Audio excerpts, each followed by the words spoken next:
Dunyo tamadduniga ma'rifatli millat bilan.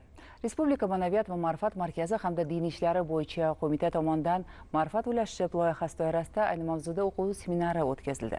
Vazirlik va idoralarning ma'naviy ma'rifiy ishlar va davlat tili bo'yicha maslahatchilari uchun tashkil qilingan tadbir bugunning eng dolzarb masalalari.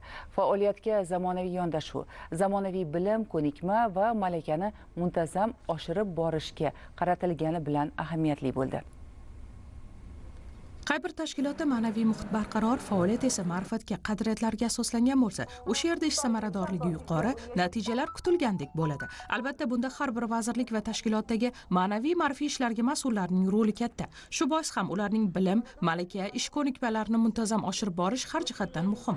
Ayni maqsadga qaratilgan o'quv seminarida milliy qadriyatlar asosida jamiyatda yangi milliy ruhni shakllantirish va birdamlikni ta'minlash, ilm, fikr va ma'rifat erkinligining falsafiy huquqiy asoslari, yoshlarda yot g'oyalarga qarshi immunitetni shakllantirish, kitobxonlik orqali ijtimoiy va axloqiy qadriyatlarni namoyon etish kabi mavzular ko'tarildi. Millat fidoyilari xiyoboni. Davlatimiz rahbarining g'oyasi asosida tashkil etilgan ushbu yodgorlik mustaqillik yillarida mamlakatimiz himoyasi yo'lida halok bo'lgan harbiy xizmatchilar va huquq-tartibot idoralari xodimlarining xotirasiga bag'ishlangan. Prezidentimiz ta'kidlagandek, bu maydonning ma'naviy ahamiyati katta.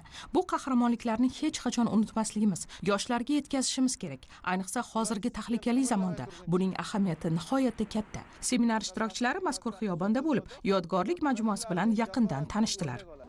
Inson qachonki u o'tmishini bilsa, uni e'zozlasa va bugungi kunning qadriga yeta bilsa va ertangi kunga bir qattiq ishonch bilan yashasagina, ana shunday insonlar ma'naviyatli, ma'rifatli bo'ladilar va ular bu narsalarni boshqalarga ham targ'ib etishga moyil bo'ladilar. Ma'naviyatga daxldor bo'lgan odam boshqa insonlarga qanaqadir ma'naviy ozuqa berishidan oldin o'zidagi ma'naviy bagaji yetarlicha bo'lishi kerak.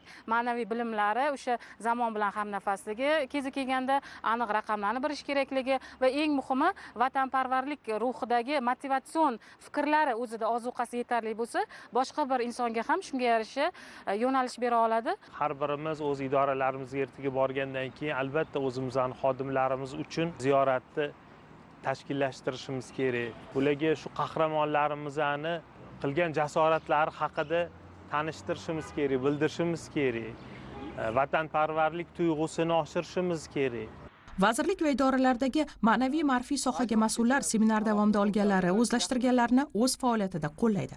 Zero, yurtimiz o'z taraqqiyotining yangi bosqichiga kirayotgan pallada har bir davlat xizmatchisi o'z faoliyatini ilm, fan yutuqlari va milliy qadriyatlarga tayangan holda olib borishi dolzarb ahamiyatga ega.